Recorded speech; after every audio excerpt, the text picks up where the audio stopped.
I, I'm going to go back this morning to a teaching that I was on up until last week and kind of got redirected just a little bit for a few minutes. But I want to return this morning to the teaching of faithfulness and fruitfulness. We'd been there in the book of Matthew for a few weeks, and then I want to look this morning at the parallel parable that is found in Luke chapter 19. So that's where we're going to be most of the time this morning. But I'm going to begin with one verse, maybe a couple of verses from Genesis chapter 1. This is verse 28, immediately after the creation, the forming of male and female. God says this. And God blessed them. So please acknowledge that what we're about to read, how God blessed the humanity that he had just formed. Now, I feel like just by the sequence that is tremendously significant. That the first thing he's going to say after the creation of male and female in verse 27 is, and God blessed them. So I think it should be very particular how the blessing came. And the blessing came by this, and God said unto them, be fruitful and multiply and replenish the earth and subdue it, and have dominion over the fish of the sea and over the fowl of the air and over every living thing that moves upon the face of the earth. So we should understand right out, first words, first things committed, first things spoken was that the blessing of us as the children of God, as this created being, was going to be through fruitfulness. And I wish we would acknowledge that in many ways, because I've taught so long that the true joy of this Christian life is not in what we take, it's in what we, it's not what we give, it's in what we, I'm sorry, I got this back. It's in the giving, not in the taking. For God so loved, he gave, that our joy comes from giving. And so right off the bat, Genesis 1:28, I'm going to bless them, and the blessing is going to come through being fruitful, through the multiplying, through the growing of something and the engaging of something. So I can't remove that significance to me, that would be that clear, that specific, and that at such a beginning, form humanity, bless them by saying they're going to be fruitful. Again, it's quite amazing that we could be confused about our purpose.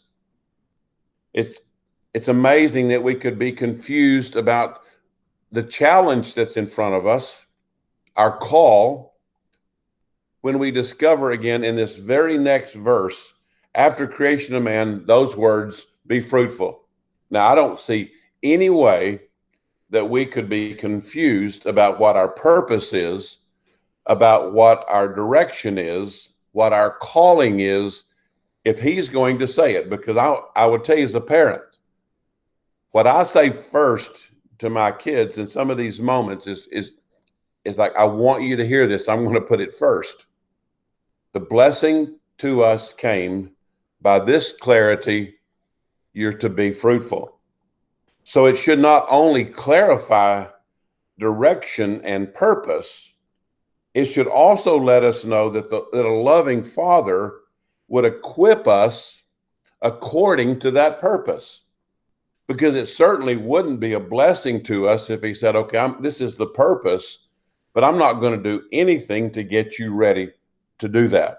I'm not going to do anything to help you be fruitful.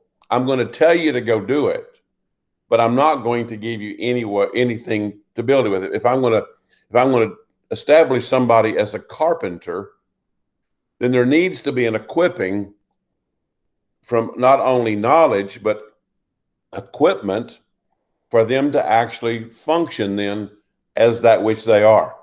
So again, we should understand, if he's going to say the blessing comes through fruitfulness, then the equipping that he is doing in us, for us, through us at all times is for that fruitfulness.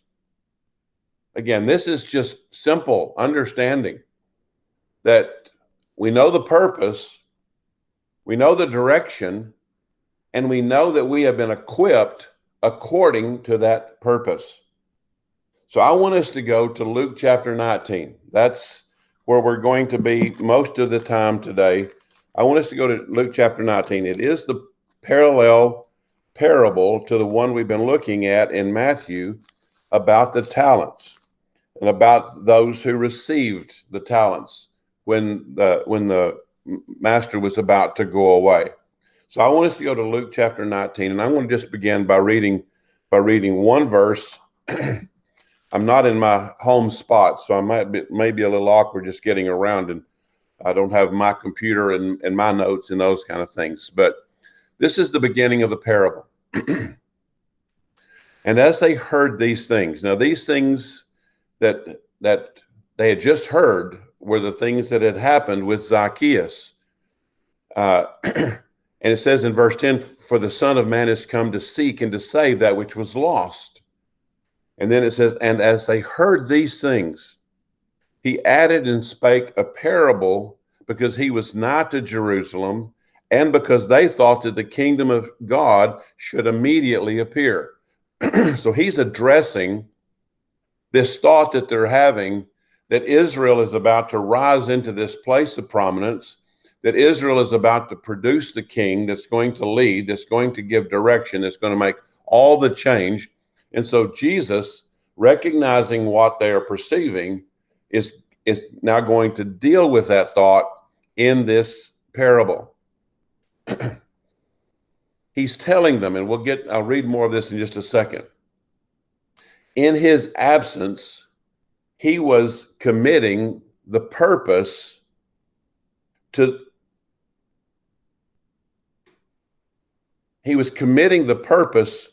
those who followed him.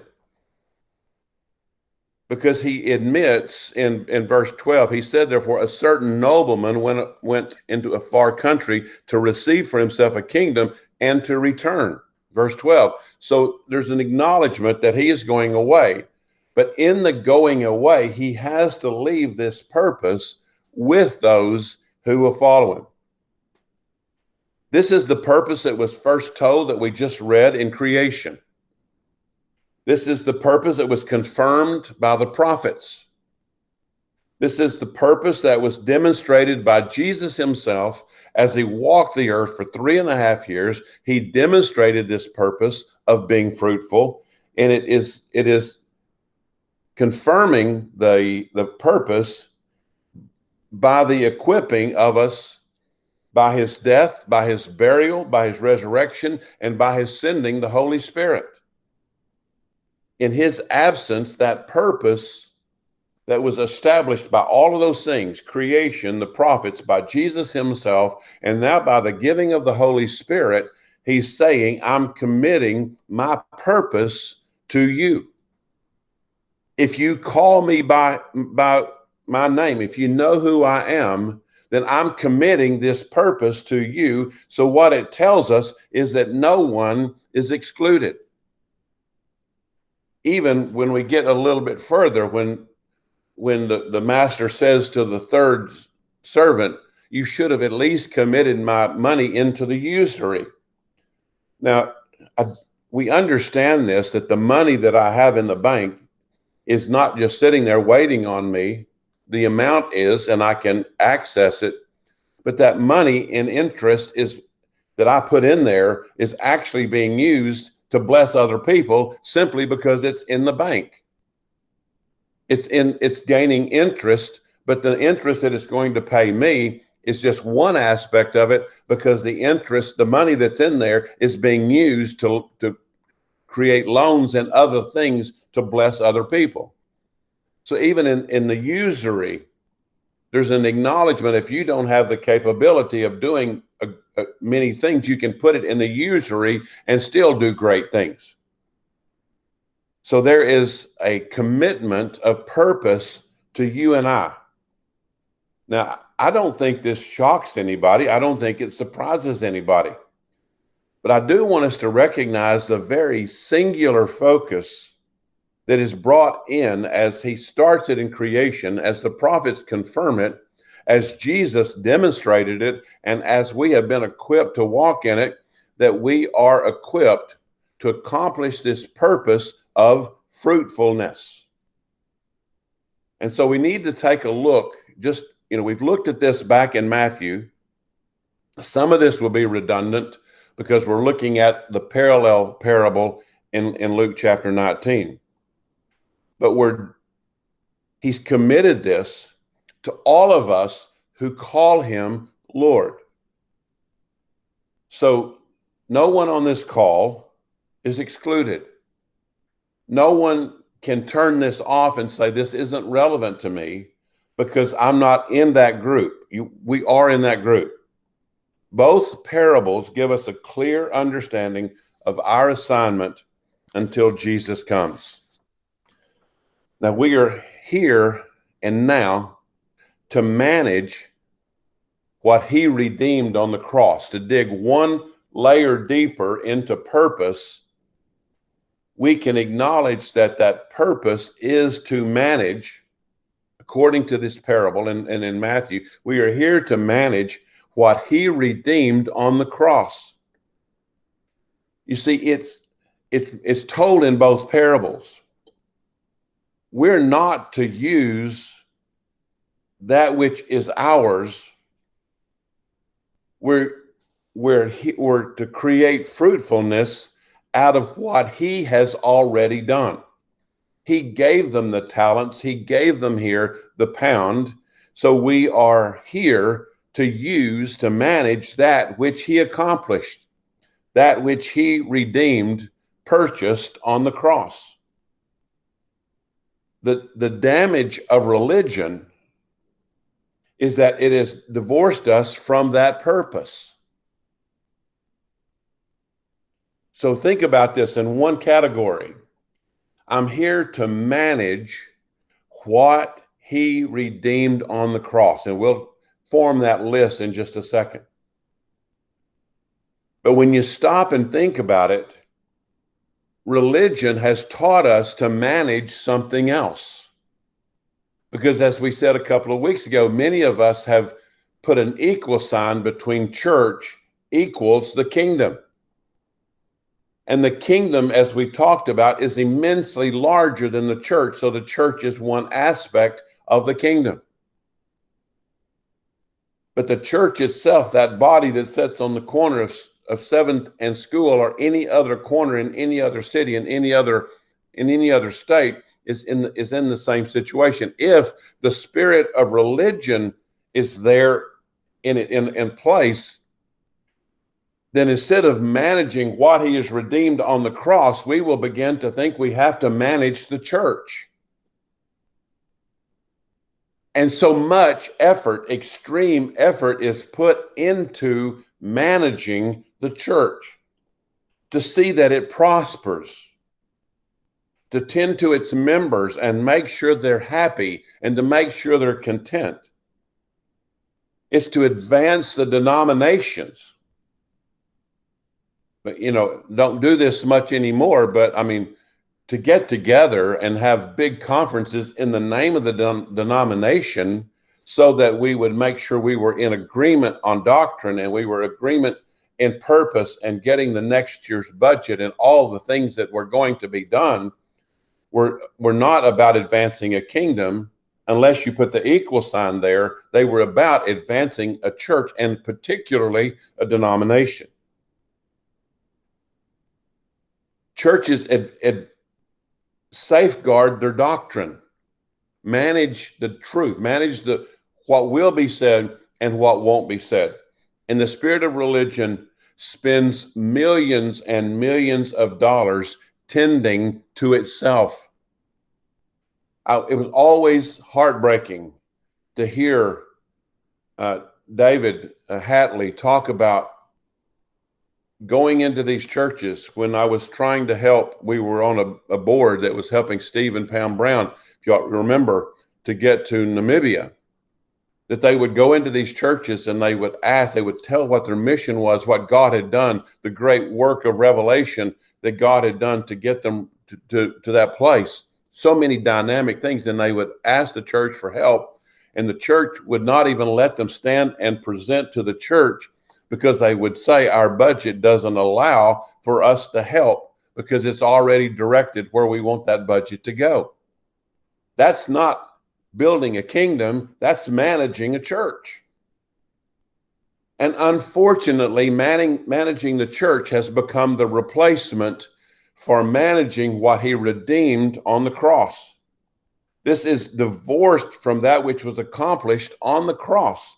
He redeemed that which was rightfully the Father's and has now put it in our fully equipped hands, fully equipped spirits. What did he buy on the cross? What did he accomplish? Well, Satan's effect has been clearly seen in our reliance on the soul, while seeing ourselves unprepared in the spirit. You want to know how effective he has been in terms of advancing religion, which would work against the Spirit of God? You want to know how effective he is? How many churches, how many individual Christians are functioning almost exclusively from their soul, from the things they think and the things that they feel, because they feel so totally unprepared or even unaware of a spirit life? I am not shocked anymore. It's still a little bit astounding to me how many people I sit down with that have been Christians for many, many years who can only truly function from the soul and have no ability to function routinely from the spirit.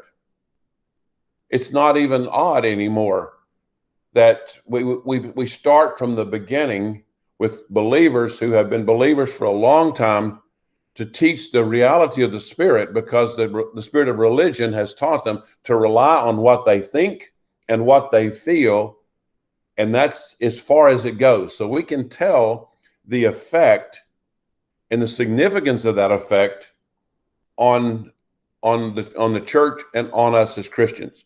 Christians are largely missing in action and have taken up the position of the third servant. Most believers, if you were to call them into spiritual battle today, spiritual battle, would be absolutely lost as to where to even begin. There would be this panic. I think I've told y'all this story of a young man who called me, and he had a student in his youth group that he believed and she believed was being dynamically affected by demons. I'm not going to say possessed, but I mean, that was his concern. And so he called me, and I said, man, I will meet with you. I will meet with the two of you. If you want to bring this student, I will meet with both of you, but I really need to meet with you because this isn't going to be the last time that you deal with these kind of things in the spirit. And he wouldn't come to my office. He said, I'm not getting into that. I'm not going to deal with that. It said, if I start that, he said, but he would not. Like, so who's going to help her? What becomes her answer if her pastor won't help her? And I tell that story recognizing that would not be unusual. That would be the norm. That most believers still very unprepared for spiritual battle, so they're simply missing in action, functioning in their soul. I want to read just a little bit more. I want to begin in verse 13. We're going to read just a little bit more in Luke chapter 19. Verse 13, and he called his 10 servants and delivered them 10 pounds and said unto them, occupy till I come. That word occupy means to gain by trading, do business with, manage this that I'm about to give you. But his citizens hated him. We know this speaks of the Jews, but his citizens hated him and sent a message after him saying, we will not have this man to reign over us. And it came to pass that when he was returned, having received the kingdom, then he commanded these servants to be called unto him, to whom he had given the money, that he might know how much every man had gained by trading. So we know where this is headed. We know that we've been given the purpose. We know that we've been equipped for that purpose. And now we know that there's going to be something else that we can fill into the story, that there's going to be a day of accounting. There's going to be a day of reckoning to talk about what we have done with that which he gave us.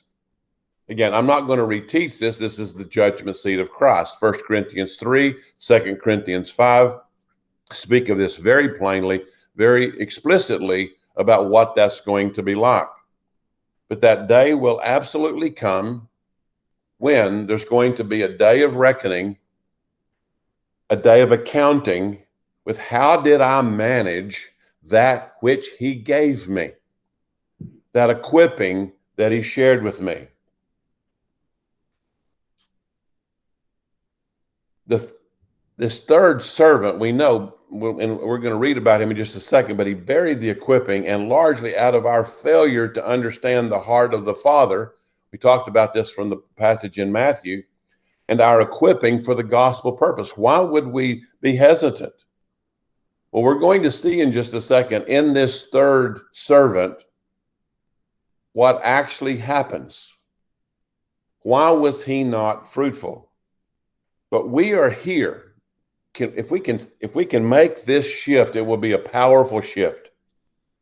We are here to reclaim, and it's described in many ways, to plunder that which Satan lost when Jesus recovered it on the cross. That we are plundering that which Satan had taken, which was not rightfully his, but we're here to plunder a defeated enemy's stuff, to reclaim that which Jesus restored, which he redeemed, which he won back from the enemy on the cross at his resurrection and at Pentecost. So what did he redeem that we are now supposed to manage? I'm going to give you just a short list, and the list could go on and on and on. I finally just had to find a place to stop. What did he buy?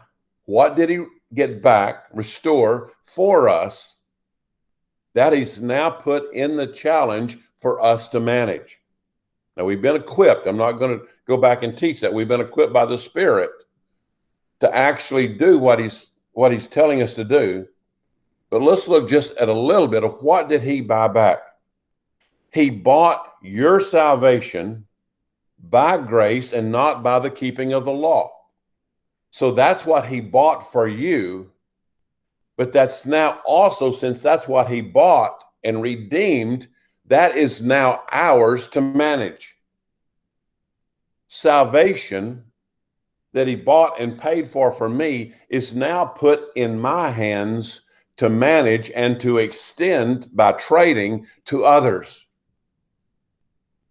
That the salvation of others comes through my equipping, but also the recognition that he is going to do that through me.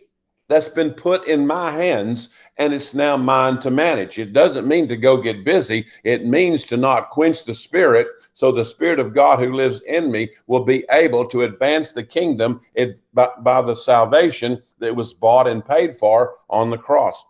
He bought and paid for your redemption by his death. So we can know today that we have been bought with a price. We can know that we have been redeemed. We can know that we belong to him, and we can extend that and tell that and manage that by extending it to others. He bought for us our regeneration, being made alive again. He did that by his death. He bought for us his power by the giving of his Spirit. Acts chapter 1, verse 6. When the Spirit of the Lord comes upon you, you will receive power. So we have power that we're supposed to manage, power that we're supposed in the management to extend to others. He bought your atonement. And by that, he put in you his capability. So we're managing his capability, not ours. He bought for us our true worth by his indwelling Spirit. He has made me highly favored, very valued, because it is this earthen vessel that now gets to hold the excellency of that which was put in it. That excellency, that light that is used in that same verse, that light is mine to manage and to extend by the Spirit to others.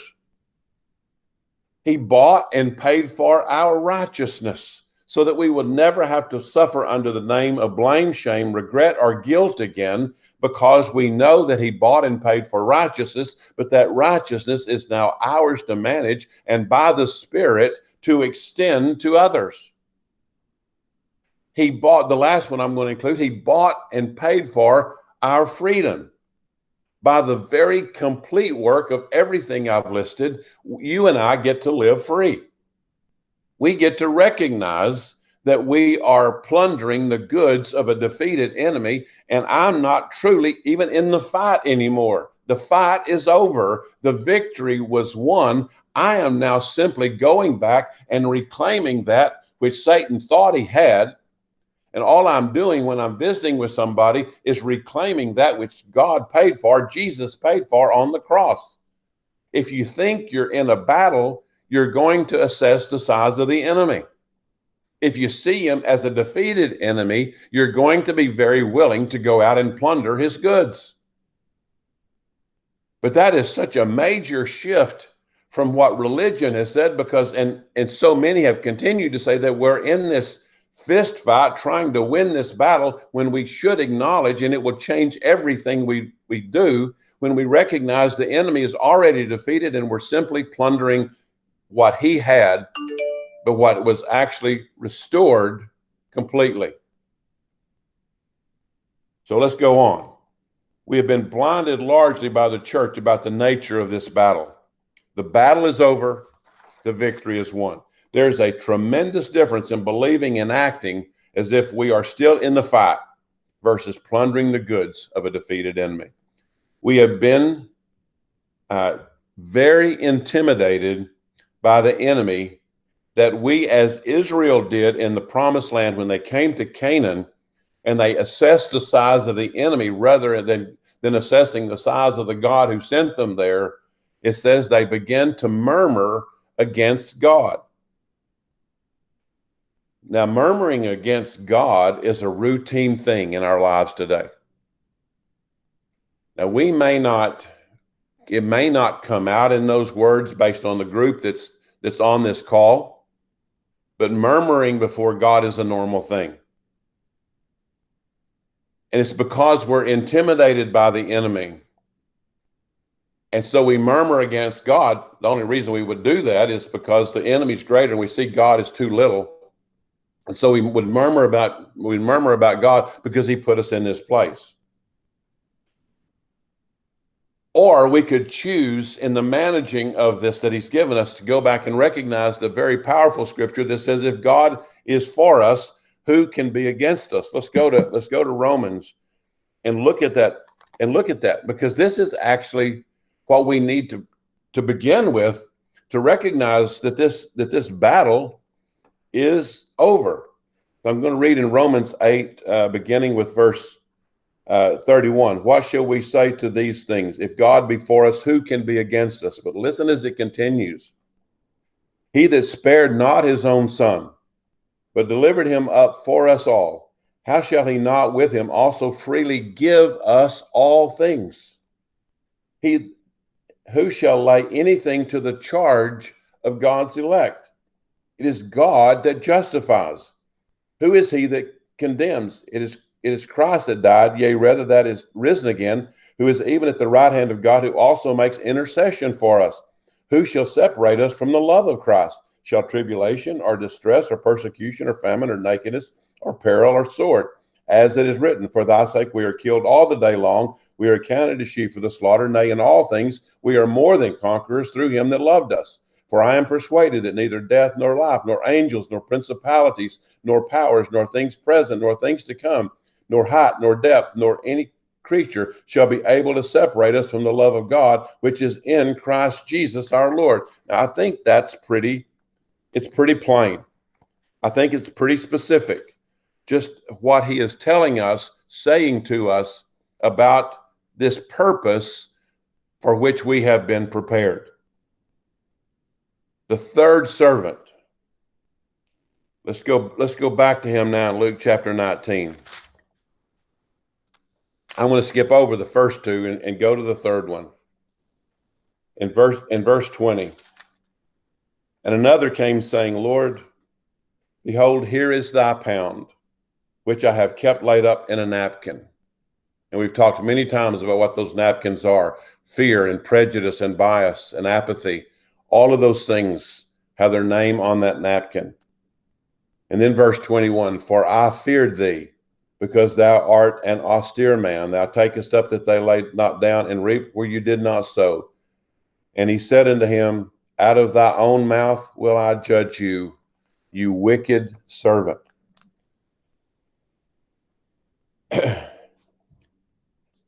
When he opened his mouth and said, for I feared you, you take up what you didn't lay down and you reap where you didn't sow. Those words are revealing what he really thought of the master. Now, I want us to get this. I mentioned this before when we were in the Matthew parable. What he said in that moment didn't reveal him, except for the fact it revealed in him what he thought of the master. And I'm going to say this, and this, you may have to process this for a minute, maybe have to process it longer than that. Every action of every day, every word and every sentence announces our belief about our Father. I want to say it again. Every action of every day, every word in every sentence announces our belief about our Father. It is basically impossible for us to act and not in that action, or to speak and not in that speaking, to say what our depth of thought is, our depth of heart is about who our Father is, about his importance, about where we hold him in our heart, where we hold him in our mind. Our voice, our actions, as it did here with this man, and it did with the other two just before him, his words in this moment are saying, I am putting on display here what I think of you as a master. Because this wasn't real fear. He wasn't honoring him. He was basically lying, because as we talked about in Matthew, since Jesus said, the master said, I only want you to use that which I have given you, this pound, don't use of your own. Then this third servant is basically lying and saying, you're reaping where you didn't sow. Well, wait a minute. It was his pound. It was his talent. So all of this is a distortion and speaking of something that this man thought about the master. What our knowledge of God is determines everything about our lives. Now, I know we haven't heard this much, that we don't get this dramatic in it. But what happens is, because we distort this a little bit, we create this very benign middle of our lives, as if many of our actions really don't matter one way or the other. But when we go back to the reality of God's will being more like him, us playing in his backyard, then every moment of where we're playing, where we're existing in his presence matters, because the minute I remove myself from his presence, move out of his yard, it's saying something that I believe about the Father. When our children disobey, it reveals what they think of us. Now, we're very quick to correct that, and we want to correct that thinking in their head. But when they were little, we would discipline them because we realized they're thinking of they're the ones who are really in charge in this moment. That has to be fixed. And we fix it not by just correcting what they think of themselves. We correct it by what they think of us. And one of the unfortunate things about discipline in our world today is it's about fixing something in the child and not addressing the error that's in the parent. It's changing the mindset of the child toward the parent. And I could go on for hours about that topic. Do we believe that God is always good? Do we believe that he is truly on his throne? That what we're observing is still the result of him being on his throne? Do we believe about God that all things truly are working together? Do we believe about him that he is for us?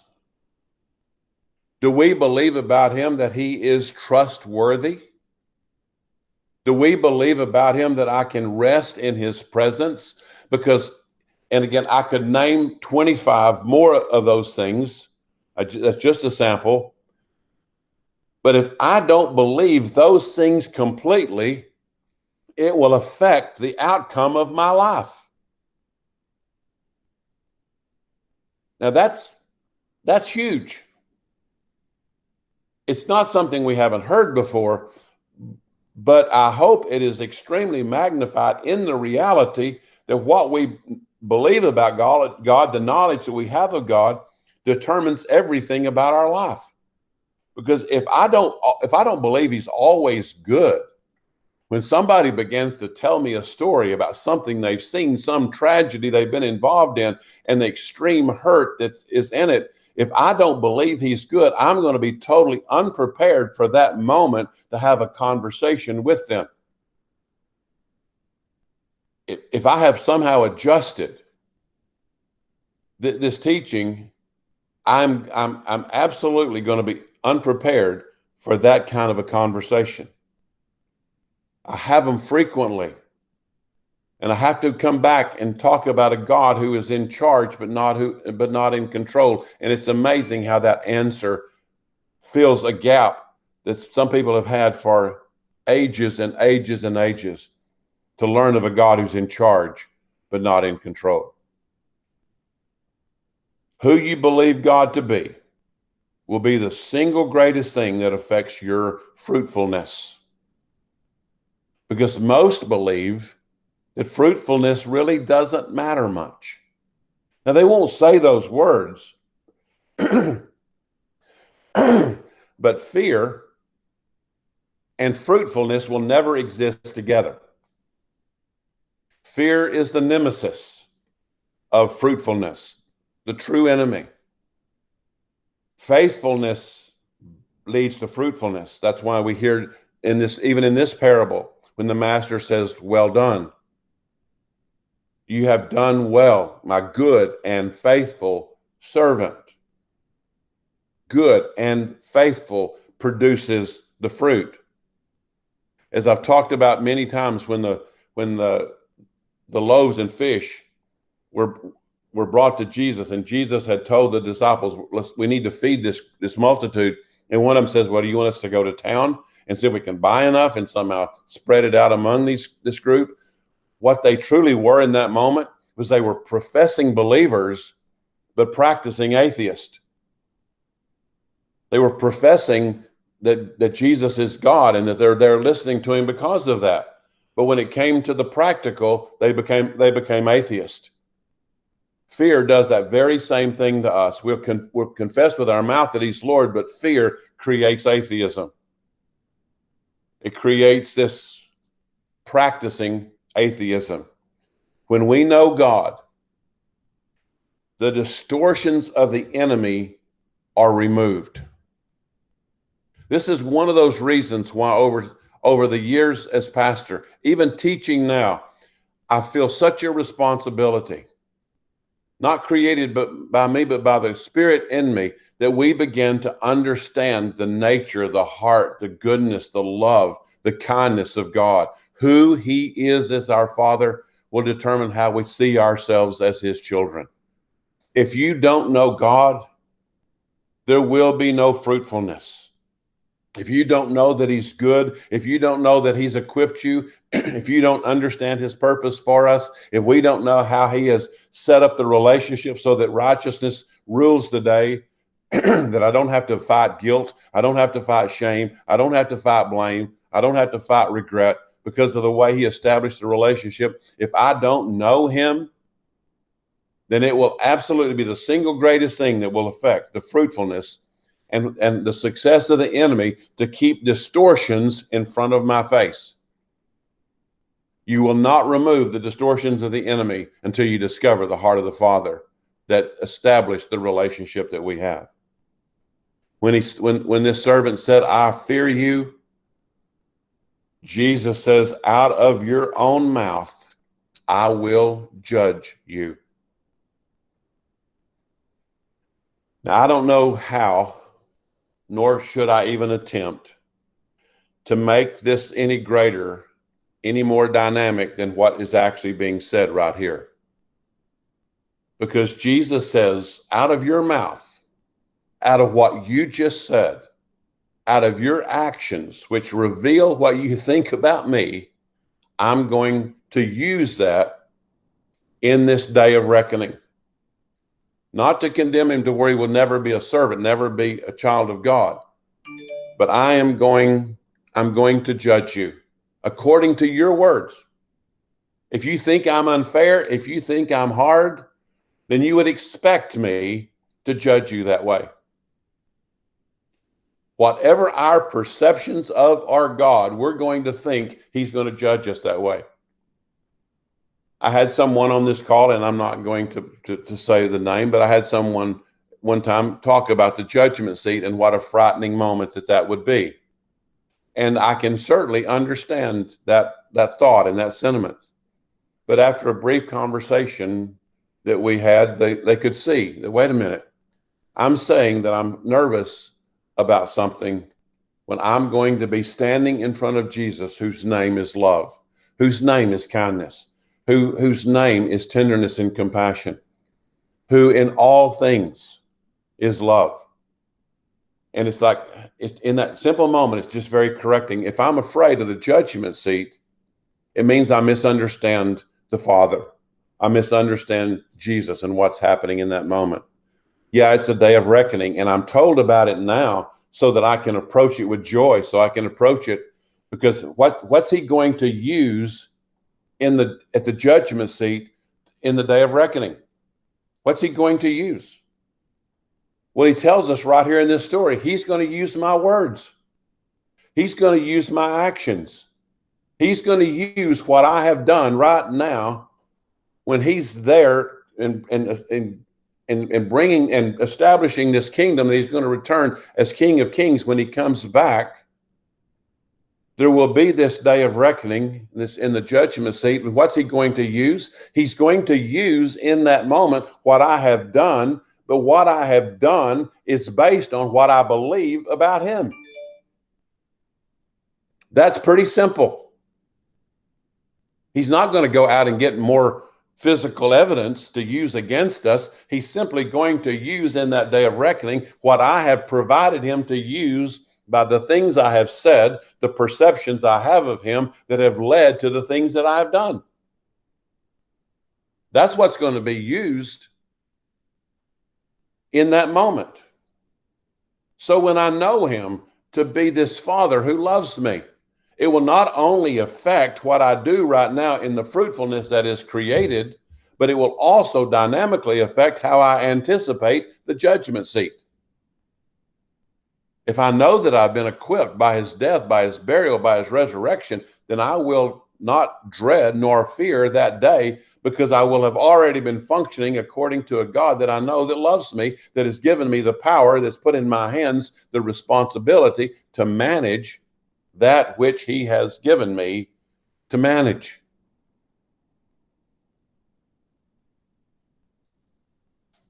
Isn't it interesting that what I believe about God as my Father, whether I do as he did with the other two who brought back 10, who brought back 5, and received the acknowledgement and the recognition and the promise of a proportionate effect of what they have done. And then in this third one, where will I find myself? Can I come back joyfully saying, Father, that which you gave me has produced 10 times what it could have, what you gave me, or 5? Or will I, by my actions, say, Father, I just buried it. I just buried it. Because I keep claiming I didn't know you. I didn't know about you. I didn't know how you care. I didn't know how about your kindness. I didn't know about your heart. I didn't know about what you had done. I didn't know about the death on the cross. I didn't know about the love that you told us was in that gift that you gave us. Father, I didn't know those things. And he's going to say, I'm going to use your words, your actions, to determine the outcome of this moment at the judgment seat. Because we are equipping him every day for that conversation. We are equipping him every day for that moment. And we can say, well, I'm waiting on this, or I'm waiting on this, and I'm waiting on this. And that's from last week. It's like, yeah, I'm in the waiting. But boy, I pray that he finds me fruitful in the waiting. I hope he doesn't find me sitting. I hope he doesn't find me casual. I hope he finds me fruitful in the waiting, still doing those things that I can do, that fully have his commission, fully have his blessing, that I can actively be doing every day, managing what he's given us, all of us, to manage in a lost world, instead of tending to the church, making sure the church is full, making sure that all this is done to tend to the people that are in the church, rather than to recognize my mission field is the world outside of my door, and I'm to manage what he has out in that world. That's the mission field. It may not be those that are coming to church, though I love church. I love going. I love being a part. I love church. I'm not anti-church, but it's not the kingdom's work. I won't find there those who need the harvest, who need to hear. I won't find them just in that church. I have to open my front doors of my house and step into that world. And in that world, occupy until he comes. Gain by trading. Manage what he bought for me to manage on the cross, at his death, at his resurrection, at Pentecost. He bought for me mighty things. And he says, I need you to manage them by my Spirit until I come. I've gone over just a minute, but again, the thought of fruitfulness, and it originating in Genesis 1:28, that this is where he said, this is where our blessing will come from. It's in the fruitfulness. And we see it. We know it. He has sown it into the fiber of our being as believers. And the only way that we slow that production down is by quenching the Spirit that he gave us to lead us, guide us, bring us into all of those things, and to be the very supply that allows us to be fruitful in the building of this kingdom. Thank you all very much. Talk to you later. Bye-bye.